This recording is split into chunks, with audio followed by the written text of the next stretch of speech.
And welcome back to Metropole Sports Center. My name is Nation Oano. Time to shift gears away from the NBA playoffs and shed focus into the local league, that is the Kenya Premier League. Now, in match fixtures that were honored in the course of the week, the following is how the game stacked out. That is Bidco United versus Kakamega Homeboys. The game ended 1-1. Western Stima versus Sofapaka. The game ended 1-0 in favor of Sofapaka. City Stars versus Wazito. The game ended 1-0. Gor Mahia versus Bandari. The game ended 0-0. And Vihiga United versus Mathare United. The game ended 2-1. KCB versus Nzoia Sugar.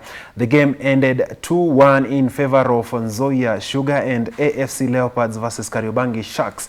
The game ended 1-0 in favor of Kariobangi Sharks.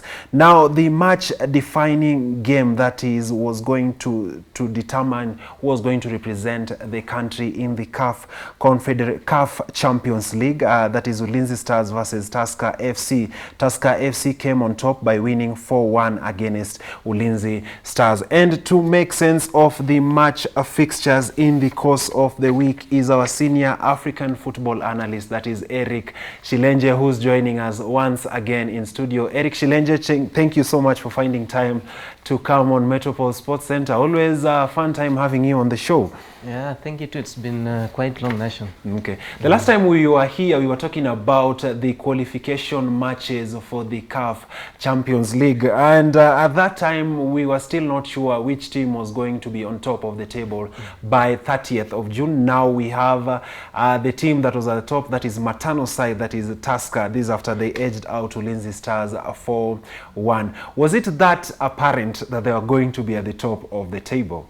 Yeah, I remember when we talked earlier, I told you that by 30th June, there won't be so much changes in the top 5 teams, apart from just shifting of numbers. And by then, KCB were leading the table, Tusker were number 2, FC Leopards were number 3, and Gor Mahia were number 4, Kariobangi Sharks number 5, and the table has only changed in the first 2 positions, whereby Tusker have been able to outdo KCB, and thanks to their win against Ulinzi in the midweek, they've been able to now represent Kenya in the Africa Champions League competition come next season. Okay. Interesting you mentioned about Tusker. Between now and when the league closes, let's make our own prediction as early as this. Are there any match changes that you're expecting? Do you think Tusker have the stamina to go all the way? From what I've seen from the Tusker team, their game and the depth in the squad, they are capable of going all the way to the wire, winning the league. If they can stay with the game and do what they've been doing since the league began up to now, because if you compare their squad to these other teams, you can see that Tusker has a really quality, depth in their squad. They have good players. If you look at their first team, the likes of Sami Major, Luke Namanda, you can see the likes of Hashim Sempala. There is a good gel in the players between experience and young players, and they have the ability to go up to the end if they keep their consistency. But you have to remember also that Kenya Premier League in many years is a very competitive league, that if you slip, anybody can interlock you out of the top spot. So we don't rule out the other teams, but given with the performance that they've had, especially after the resumption of the league, you see that Tusker have been really tops. They've been able to grind results even when they are not playing very well, but they've been able to get results going their way. They've had slip-ups, yes, but all the teams in the top 5, they've been slipping up. But Tusker have been able to wake up and actually claim their glory. So going towards the end of the league, they're going to be stiff competition. KCB is not also a team to brush aside. Gor Mahia coming up well. FC Leopards are always there. We're going to have a very good competition, but I think Tusker have the edge if they can keep grinding results the way they've done for the past matches. Okay. Interesting you've mentioned AFC Leopards, because so far in the last 5 games that AFC Leopards have played, they've lost 3 games, they've drawn 1 and they've won 1. AFC Leopards seems to be playing hot and cold, hot and cold. Let's talk about their match against Kariobangi Sharks. What is happening at the AFC branch, at the AFC camp? AFC Leopards have been able to watch their couple of matches, and I think, or I'm sure if you ask them, they can point out to the fact that they've been a congestion of fixtures, especially that the FKF were trying to clear up the cup competition, that is the Betway Cup. They were trying to scrub together the fixture so that they can have a competition, a competitor to hand on to CAF. So there has been that congestion of fixtures, but at the same time, from an analyst point, I can feel there is some kind of fatigue beginning to clip the FC Leopards, because they've been playing after every 3 days, 2 days they have a game, and that is so much a lot to their squad. They have players that really don't play regularly, and when these players come into the game, they can't produce the results as the regular players who play week in, week out. And you can see that in the game against Kariobangi, the coach Patrick Osem really shuffled that lineup, because he was putting in mind the game that they're going to play against Gor Mahia in the Betway final. So that change and rotation of players actually will affect the results. That's why they are lacking consistency. They are losing, winning, and really struggling to grind out results just because of that. And fatigue is really coming into the camp. Okay. Interesting you mentioned the FKF Betway Cup, that you're going to be talking about that. But just before we talk about the lineup and we probably give our predictions of that particular game, the big news that broke this past week was Gor Mahia trying to rally their fans and their sponsors to try and improve the financial status of the team. Do you think the move by the administrative or the management of Gor Mahia is going to be having a significant impact in terms of in terms of improving the financial woes of the club? For sure, I don't see. I don't see anything. We've been here many times, and I've told you that this club management, especially for the top clubs, I talk about Gor Mahia and FC Leopards. These are the things that they've been doing time to time. From the 90s up to now, they do the same thing. These fundraisings, they don't help the team much, because they'll get a few coins, they'll spend for the team, maybe pay players, or maybe to honor the matches, and now they'll go back to the drawing board. They need to have sustainable means of how to get finances to help the team. Fundraisings alone are not enough. They need to produce merchandise for the team. They need to market the team. They need to get sponsors. At the moment, Gor Mahia and FC Leopards have shared sponsors. They have sponsorship from the league, that is BetKing. They have sponsorship from the broadcaster, Star Times. What are they doing with those monies? If those monies are not enough, are they doing any other thing to bring in funds apart from the fundraising? Because from the fundraising, I don't think they're going to get so much from that. They nowadays they don't even publicize the matches. You rarely know when FC or Gor Mahia are going to play. It means they're doing very less to publicize their team, to make their team known to the sponsors. They're not marketing their teams. So doing fundraisings, I don't think is going to create a very big impact in their finances. Okay. Looking at international clubs, I wouldn't want to compare Gor Mahia with the likes of Arsenal or Manchester United. But the reality is a larger chunk of the revenue of many clubs internationally, or even in the region, say like Tanzania, Yanga and Simba, much of their revenue, a lot of their revenue comes probably from shirt sales. Why do you think the shirt sales or the merchandising aspect of the local clubs in Kenya is not doing as well compared to our neighbors or internationally? Just as I said earlier, how much do they market these teams? Because a fan will not just buy a shirt because it is for their team. Yeah. No, they need to get value for their money. They need to understand why they are buying this shirt. Yeah, we need to make them aware. We need to do some kind of PR, you know, for these fans to understand that when I buy this shirt, when I buy this jersey, this money is directly going to impact into the welfare of the team, the welfare of the players. Are the clubs doing enough? Are they doing maybe getting awareness in the social media, yeah, through the mainstream media, in the radios, yeah, in the newspapers? Are they rallying their fans to come up and support the team? Are they doing enough? Yeah?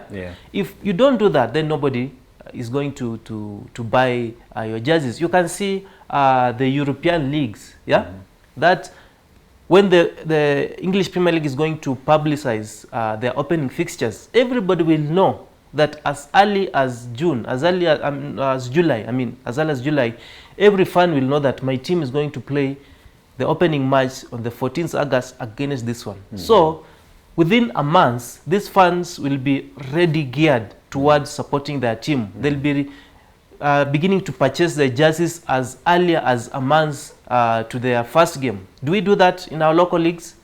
No, I don't think that really happens much. Yeah. It begins from far. It's not just a matter of wishing that the fans buy jerseys and support the team when the team itself or the management of the team is not doing enough to convince this fan that he needs to support the team by buying the jersey. Okay, so a lot needs to be done to ensure that there is enough marketing, but also Shilenje, there is the aspect of having people who understand the sport. The reality is locally, I'm not pinpointing Gor Mahia, so to speak, but the reality is most clubs locally are being run in a kienyeji manner in terms of the people that are running the clubs are not well versed with some of the revenue platforms that they could probably tap into, or they're just obliviously or exactly.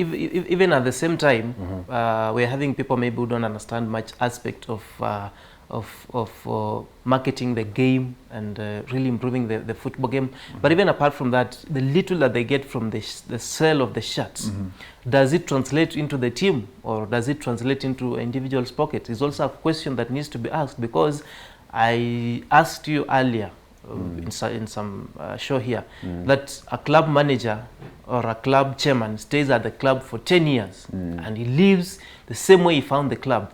So you wonder, what was the intention of him vying for the post? What was the intention for him leading the team if he cannot generate any change into this team by the time he leaves after a decade? It's also a question that needs to be answered. Okay. Probably the next time that you're going to be having club elections, it's important for you as a football fan to ensure that you vote for the right people that are going to steer the teams in the right direction. Still sticking to matters, Gor Mahia and AFC Leopards. The big match that is going to be played this coming weekend is the AFC Leopards, the Mashemeji Derby, that is AFC Leopards versus Gor Mahia. Initially, the games were supposed to be played at Ruaraka, but they've been shifted to the Utalii grounds. Shilenje, very quickly, I think for me, one thing I would like to understand is how much do you think the impact, because Gor Mahia is going to be playing with Tusker this weekend just before they play AFC Leopards. How do you think that game is going to impact the outcome of the Betway Cup final?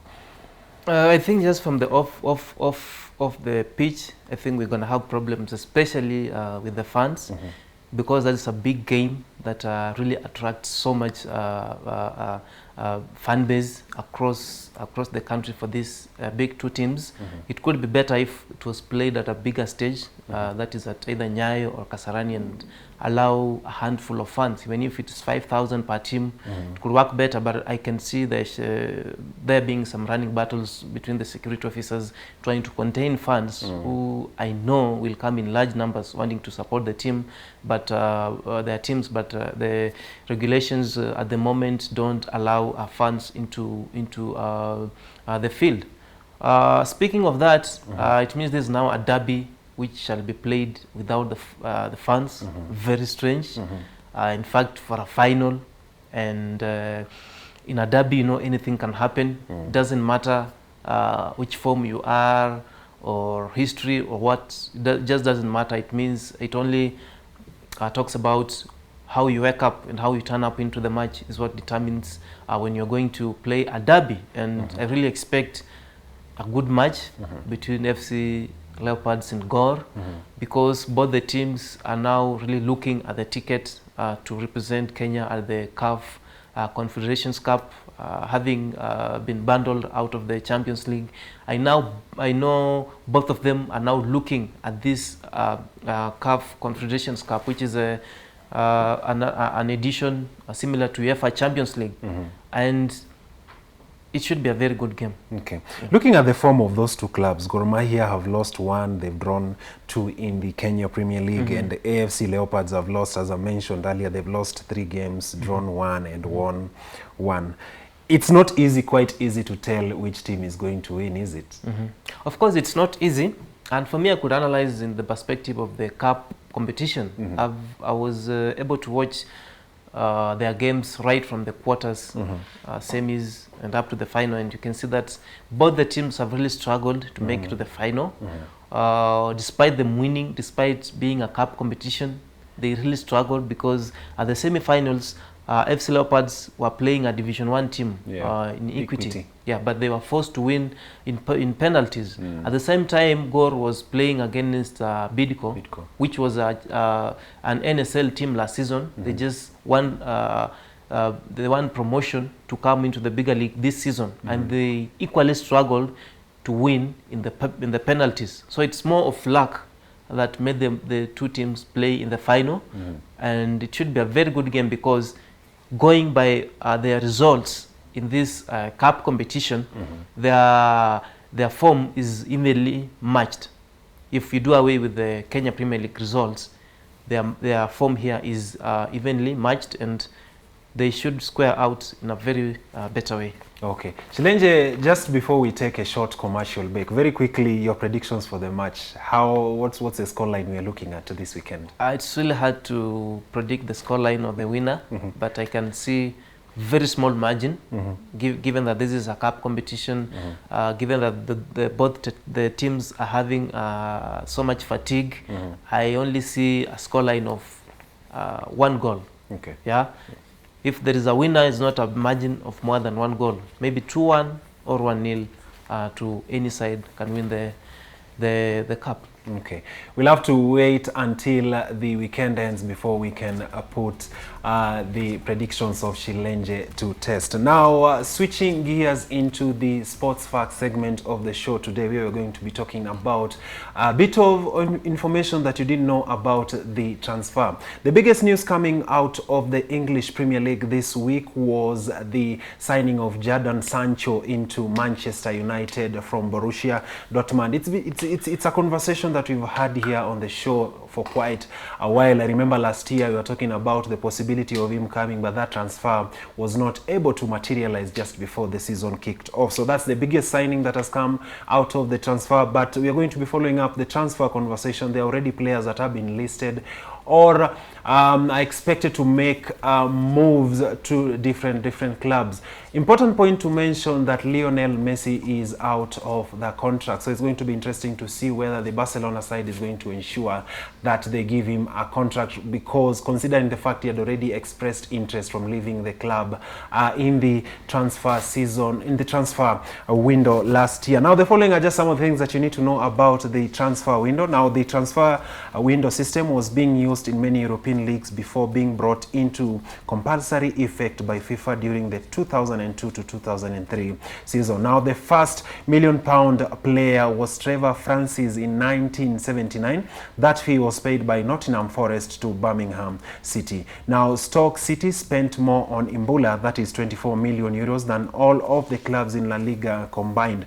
The teams in La Liga spent 20.5 million euros now in the January transfer window of 2016. Now, Watford spent more net than Arsenal, Tottenham Hotspurs, Aston Villa, Swansea, Norwich combined in 2015-2016 transfer window. It's always interesting to see how smaller teams end up even spending higher than the bigger teams during the transfer window. Now, finally, Neymar Jr. is considered the most expensive transfer. This was after he moved from Barcelona to PSG for 222 million euros.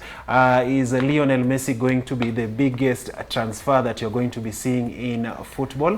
That's a conversation you're going to be following up, and we're going to be keeping you up to date. That final fact wraps up the second part of the show. We take a short commercial break. After the break, I'm still going to be having Shilenje on the show. We are going to be making sense of the Euro games that were played this past week. In case you missed it, France is out of the Euro. Germany is also out. Croatia is out of the competition. We're going to be making sense of that and also give you a few of a prediction on some of the games that you're thinking and how they are going to be going. See you after the break.